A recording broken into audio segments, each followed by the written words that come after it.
What's going on, guys? So today I'm out here at Ron Hoover RV and Marine in Corpus Christi, Texas, just walking through the lot. Gonna make a really quick, interesting video to talk about something that's brought up in a lot of videos, and it's really about buying an RV, some of the problems that you have, and I kind of came up with an interesting way on a forum to explain some of the challenges that you might just naturally run into whenever you buy something like an RV. So hang tight, I'll be right back.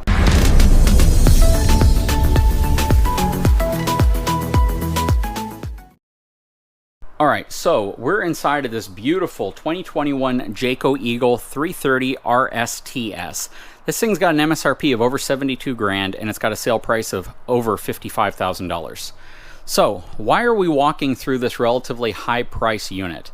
Well, I'm going to try to walk you through a bit of the construction process of an RV. And if you go back and watch one of my earlier videos where I collaborated with Coachman, you'll see a much more in-depth walkthrough.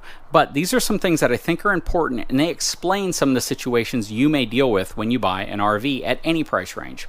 So as we look around, a lot of this unit looks absolutely beautiful, right? Now, if you buy this unit, are you potentially going to have a problem? Yeah, right? There's going to be little issues with things here and there. There could even be a major issue. But the way you need to look at something like this is think about how many hands go into building this. A different person installs these windows. A different person cuts the hole out that these windows go into. You might actually have 3 people who are cutting the holes out to install the windows. An entirely different person or crew installs the valances. Another person installs the light fixtures. Somebody else may put the table in place and eventually bring the furniture inside. Another person is going to roll out the linoleum on the floor. You know, somebody else installs and carries the island in and the big pieces of furniture in so it all gets attached where it needs to go. And then you have cabinetry people who are putting up your crown molding and all of your trim strips. You have somebody who installs your AC units. On average, you're going to have anywhere between 100 to 300 people working to build your RV. In some cases, it's a lot less. In some cases, it might be slightly more. It depends on the factory, the manufacturer, and how they have their specific unit set up. But just think about it this way. You have at least 50 people that have to touch your unit to build it and make it happen. Now, that is just at the assembly plant. So the Jayco Eagle factory, that is just at their specific factory. That doesn't include the company that had to build this Whirlpool refrigerator and get it right, and all the hands at Whirlpool that went into assembling this, putting it together. That doesn't include all the companies that produce the parts inside of this refrigerator, all the components that go into that, as well as the microwave, the stove. The people who provide the glass to them, the people who provide the adhesives to them, they all come from different companies. Actually, one of the adhesive manufacturers is based in Texas, so that's the actual lamination adhesive a lot of them use. A lot of the trim work, the woodwork, a lot of these interior components come from another company.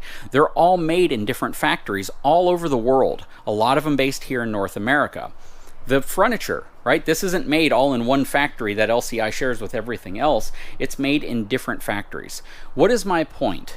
My point is, if I look through this unit and I'm doing a PDI on this unit, I'm going to look for things that stand out. I'm going to look around for nail holes, chips in wood, imperfections. I'm going to go through this and look for it. Then I'm also going to look at the plumbing system. I'm going to make sure that the faucets and things like this work.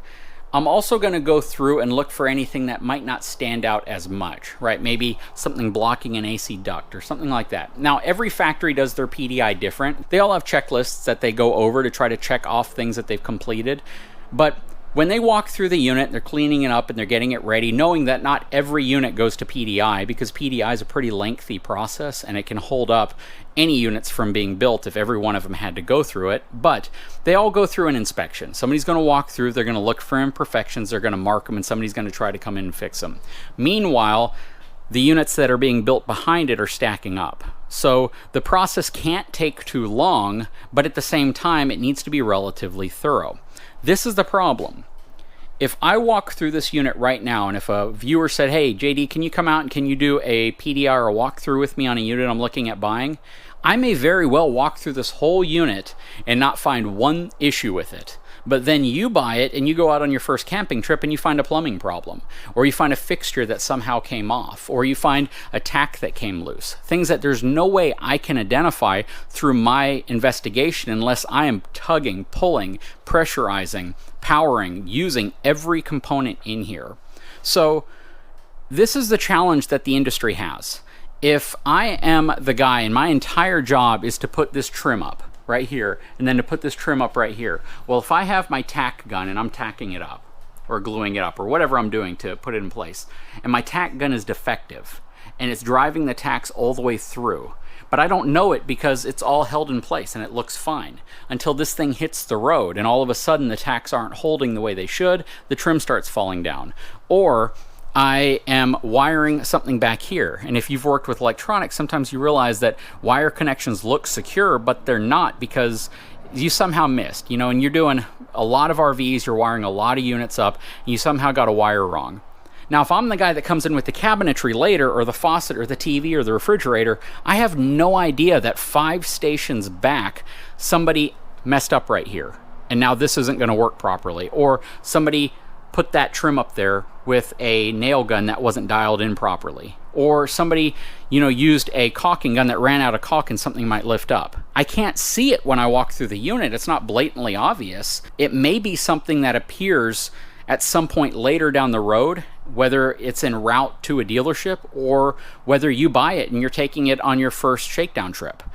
But the point I'm making here is when you have 50 plus people, hundreds, possibly working on building each and every RV, something that gets done, and it might get done incorrectly, can easily be overlooked by the next crew coming in to work on it.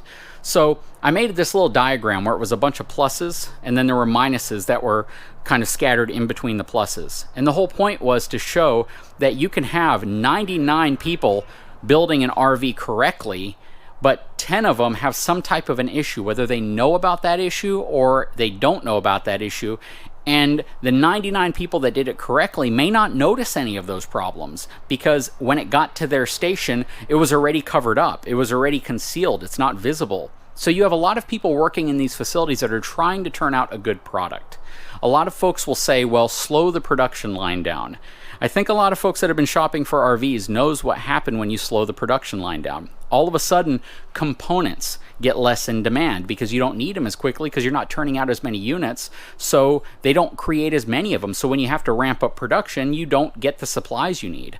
A lot of people don't understand what really goes into building an RV. Yes, there are absolutely improvements that can be made. And if there is a manufacturer that's just doing sloppy work intentionally and that's their goal, just to drive up profits or whatnot, then shame on them. That's not something they should do. But whenever you look at a unit like this, which is not an inexpensive unit, right? This is more than a lot of fifth wheels. And whenever you look at a cheaper unit or even a more expensive unit, just keep in mind that there's typically a lot of people that are building that unit. And there can be so many things that take place during production, during assembly, whether it's the RV manufacturer assembling it, or whether it's a component manufacturer that's building the Dometic air conditioner, or the Whirlpool refrigerator, or the Furrion stove. These problems can occur, and when they occur, you oftentimes might be the one that discovers it because during that production process, there's no way for them to discover it because it's well past the station where that problem occurred. And they didn't have time to fix it. They didn't fix it accidentally, or in some cases, maybe intentionally. They didn't fix it and they hope it would get caught later, but it didn't. So those are just things I want you to think about. Now, I'm not saying it should change your opinion on the RV industry at all, but it should give you a different perspective of the RV industry. And that's the only thing. Now, dealer service is where a lot of this stuff gets fixed. So you definitely want to work with a dealership who's willing to understand that, work with you, and not give you a hard time about it. A lot of times the blame game goes back and forth, but you know what? I feel that RV dealerships kind of know what they're getting into when they sell RVs, so they have a choice to determine how they're going to treat you after the sale, and that's very important. So pick your dealer carefully. Anyways, guys, I sure hope you enjoyed this video. This is definitely a topic that is controversial, and it's one that is kind of mixed in terms of, you know, people's feedback. A lot of people just automatically think everything about the RV industry is junk. I don't feel that way because I've seen it at a very, very in-depth level. You may have some disgruntled employees employees who don't do things right, who are lazy. You know, that happens in every industry. Find a plumbing, find an HVAC, find an electrical, you know, find a pest control company that doesn't have a few bad apples or a few lazy folks who just don't put everything into their job, and you're gonna know exactly what I'm talking about. Guys, I hope you enjoyed this video. Leave a comment below. I'd love to know your thoughts on this topic. If you haven't had a chance, please take a moment, subscribe to my channel, give me a thumbs up, and we'll talk to you again very soon.